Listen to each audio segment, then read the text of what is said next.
দোরগোড়ায় বিশ্ববিদ্যালয়ে ভর্তি পরীক্ষা।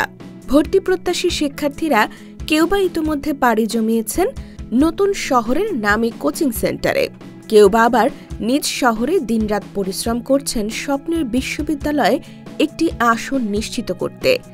টেবিল ল্যাম্পের ক্ষীণ আলোয় তারা মুখস্থ করছেন সংবিধানের অনুচ্ছেদ, ভয়েস ন্যারেশনের নিয়ম কিংবা পদার্থবিজ্ঞানের ভারী সূত্র।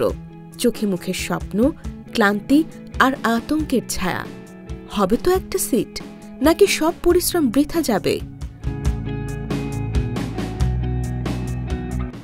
জগন্নাথ বিশ্ববিদ্যালয়ের শিক্ষার্থী দৈনিক প্রথম আলোর চিঠিপত্র বিভাগে লিখেছেন, অতিরিক্ত পড়ার চাপ, বন্ধুর চেয়ে পিছিয়ে পড়ার ভয় আর অনিশ্চিত ভবিষ্যৎ সব মিলিয়ে ভর্তি পরীক্ষার সময়টা শিক্ষার্থীদের জন্য এক কঠিন মানসিক লড়াই।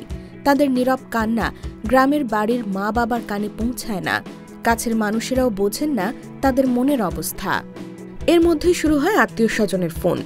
কোথায় পড়ছিস? টার্গেট বুয়েট না ঢাবি? এইবার না পারলে তো শেষ। এমন প্রশ্নবাণ আরও বাড়িয়ে দেয় উদ্বেগ ও হতাশা।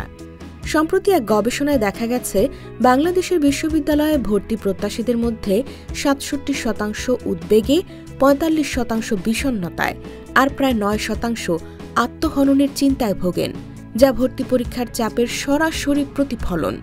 তাই প্রিয় অভিভাবক ও শুভাকাঙ্ক্ষীদের প্রতি অনুরোধ, এ সময় সন্তানকে প্রশ্নের চাপে ফেলবেন না।